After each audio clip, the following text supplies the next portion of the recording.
So we have a brand new chapter for Kaiju number 8, and there are dogs barking outside of my house. And as you would expect, it was a Chihuahua. Why do Chihuahuas loud so like just bark so much and so loud? Anyway, a brand new chapter for Kaiju number 8, and I have some mixed feelings about this chapter. I enjoyed it, but at the same time, I feel like the consequences for future chapters will be very drastic, although I am a very drastic person. So we have an answer to how this insect kaiju was formed. And apparently there was like an energy vein, energy core vein deep underground. And, this monster tore everything up.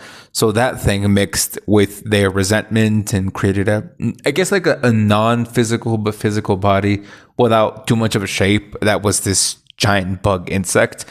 And it was formed from Kafka's descendants. No, Kafka's...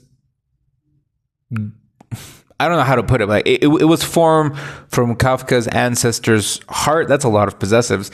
It was formed from Kafka's ancestors' heart as a core, which is why the bug insect monster went to go look for Kafka specifically.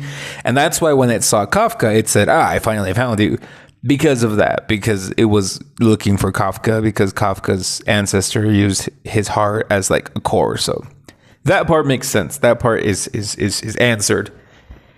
And yeah, man, apparently, Kafka, he can continue to get stronger. What he has to do, though, is he obviously lost his core. So that was his core, right? As a monster, he lost his core, but he still has his heart. So he's pretty much alive, but he has two options. He can either continue and use his heart as his own heart, but he will not be a monster anymore. So he will be revived, but he will be revived as a human and never be able to use his powers again. But if he decides to turn his heart into a core, then obviously he will no longer have a human heart, only a core, and therefore will turn into a monster. Now, there are some things to unwrap here. First of all, the fact that he will get rid of his heart to turn into a monster is very indicative of what Kafka's character is. And again, it's very much something that Kafka in character would do, giving up his heart to turn into a monster so that he can continue fulfilling his promises, aka protecting everyone he loves, and just continue doing that. So it's very indicative of Kafka's character and who he is and what he stands for and what he's willing to do for the people that he loves. Obviously, if that means becoming a monster, well, so be it. I don't think he's the type of person to care too much about that. He's more worried about protecting people and just getting rid of these monsters because they are a very big problem.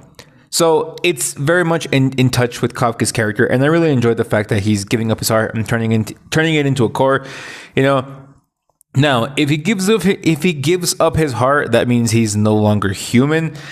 Now I wonder what this means for future chapters, because I don't know if this means he will stay in his monster form and never go back to his human form. That's kind of what was implied by his ancestor, that he will no longer be human and he will, lose his human form. So I imagine that means that he's not going to be able to transform back from human to monster. I have the idea. I'm not even going to say theory because I don't like theories, but I have the idea, like the concept, like the maybe conception or misconception, that, the reason he was able to switch from monster to human is because he had the core from the monster and he had his human heart.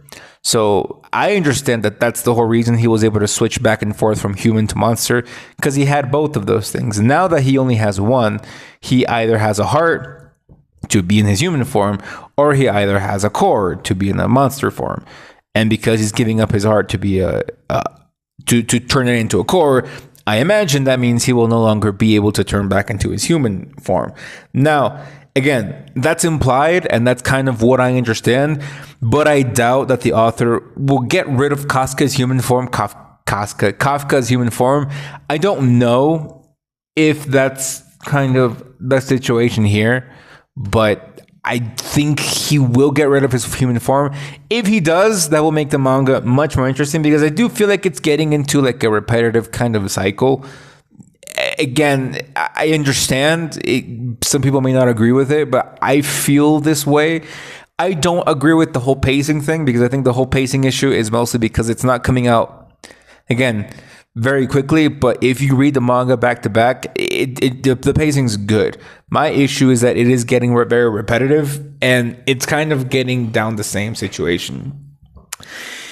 So I feel like Kafka staying in his monster form will make this manga, again, a little bit more interesting, because he'll have to deal with the fact that he's going to stay into a monster. I do think, though, down the line, towards the end of this manga, Kafka will get back his human form in some way, shape, or form. So yeah.